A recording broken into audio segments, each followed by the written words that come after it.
नमस्कार, मैं हूं शैली शर्मा और आप देख रहे हैं जेपी हरियाणा। पिछले सप्ताह हमने इसी मंच पर रेवाड़ी विधानसभा क्षेत्र की राजनीतिक समीक्षा पर चर्चा की थी। आज बात करेंगे कोसली विधानसभा क्षेत्र की। रेवाड़ी जिले की यह विधानसभा सीट रोहतक लोकसभा में शामिल है। वर्तमान में यादव बहुल इस सीट का प्रतिनिधित्व भाजपा के विधायक लक्ष्मण सिंह यादव कर रहे हैं। अगर कोई सामान्य घटना नहीं घटी और भाजपा ने कोई चौंकाने वाला फॉर्मूला नहीं निकाला तो आने वाले विधानसभा चुनाव में भाजपा की ओर से लक्ष्मण यादव ही फिर चुनावी मैदान में आ सकते हैं।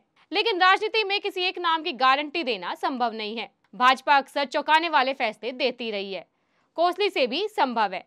आइए कल्पित अथवा संभावित परिस्थितियों में एक एक करके कुछ ऐसे नामों पर चर्चा करते हैं जिन्हें कोसली के मैदान पर संभावित खिलाड़ी माना जा रहा है।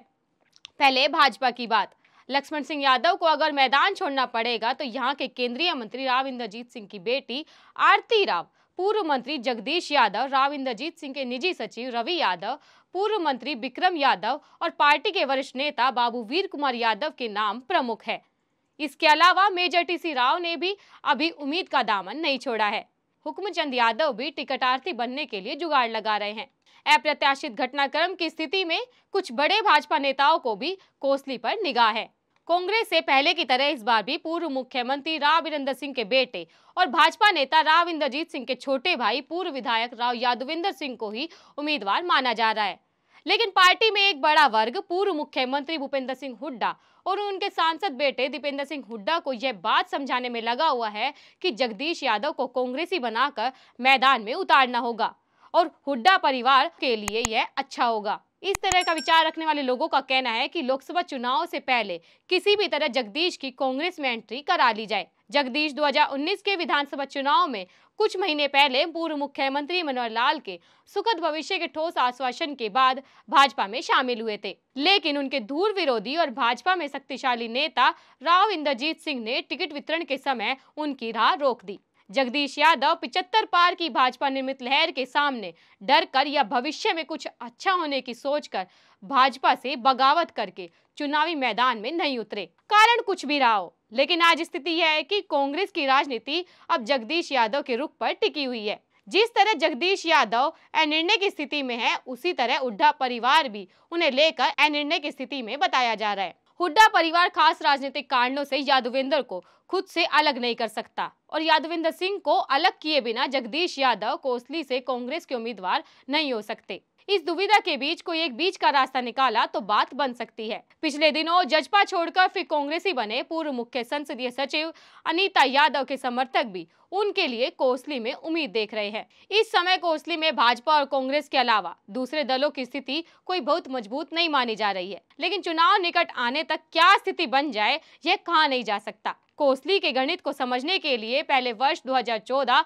और वर्ष 2019 के चुनाव परिणाम पर निगाह डालते हैं। वर्ष 2014 में भाजपा के विक्रम सिंह को 62,264, इनेलो के जगदीश यादव को 52,497 और कांग्रेस के यादवेंद्र सिंह को 47,896 वोट मिले थे। इसी क्रम में वर्ष 2019 में भाजपा के लक्ष्मण सिंह यादव को 78,813, कांग्रेस के यादवेंद्र सिंह को 40,189 और जजपा के रामफल कौशलिया को 15,941 मत मिले थे। इनेलो सहित किसी अन्य दल का उम्मीदवार वह निर्दलीय 5,000 का आंकड़ा भी पार नहीं कर पाए थे। इन आंकड़ों पर नजर डालने के बाद आइए अब पिछली बार की परिस्थिति पर चर्चा करते हैं। पिछली बार भाजपा में रेवाड़ी जिले की तीनों सीटों पर राव इंद्रजीत सिंह की सलाह को भी थोड़ी तवज्जो दी थी। थोड़ी सी इसलिए क्योंकि रेवाड़ी ने उन्हें अपनी बेटी आरती राव के लिए टिकट नहीं दी थी, लेकिन पार्टी ने उनकी संस्तुति पर सुनील मुसेपुर को टिकट दी थी।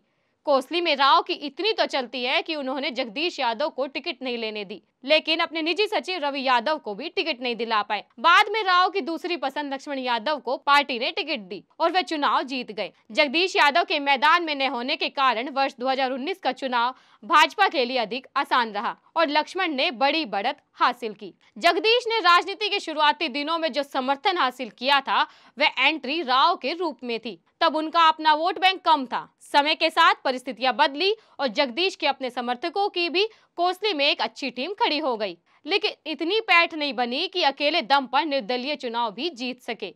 उन्हें भी पार्टी के सहारे की जरूरत है। हालांकि बहुकोणीय मुकाबले में वह निर्दलीय भी भारी है। इस बार जगदीश यादव शायद ही इंतजार करे। अगर भाजपा या कांग्रेस की टिकट झोली में नहीं आई तो भी पूर्व मंत्री यादव चुनाव अवश्य लड़ेंगे। अगर भाजपा से उन्हें कोई ठोस आश्वासन नहीं मिला तो वे निर्दलीय भी मैदान में उतर सकते हैं और किसी नई पार्टी के साथ भी जुड़ सकते हैं। लेकिन राव इंद्रजीत सिंह ने रेवाड़ी छोड़कर कोसली से आरती का नाम आगे बढ़ाया तो फिर सबके नाम पीछे धकेले जा सकते हैं। वर्ष 2014 में भाजपा से विधायक रहे विक्रम यादव भी एक समय राव के ही खास थे, लेकिन 2019 के चुनाव से पहले ही वे राव से दूर होकर भाजपाई बन गए। अब कह सकते हैं कि राव इंद्रजीत सिंह भी भाजपा के ही है, लेकिन राजनीतिक विश्लेषक इस बात को जानते हैं कि राव के खास एक साथ दो नावों की सवारी नहीं कर सकते। विक्रम यादव ने यही किया और मात खा गए। अब विक्रम कोसली में पार्टी के सहारे खुद की पैठ बनाने में जुटे हुए हैं। उन्हें कितनी कामयाबी मिलेगी यह भविष्य तय करेगा। वीर कुमार यादव भाजपा के सबसे पुराने चेहरे हैं। पार्टी कैडर के हिसाब से उनकी दावेदारी सबसे मजबूत बनती है, मगर जनाधार के मामले में वह पार्टी को कितना संतुष्ट कर पाते हैं यह भविष्य बताएगा। वीर कुमार को राव का आशीर्वाद भी जरूरी है, लेकिन ऐसा अभी दिख नहीं रहा है। रवि यादव का नाम भी आया तो अधिक चौंकाने वाला नहीं होगा, क्योंकि पिछले बार भी उनका नाम चला था। हालांकि अंतिम समय पर उनके नाम पर भी कैची चल गई थी।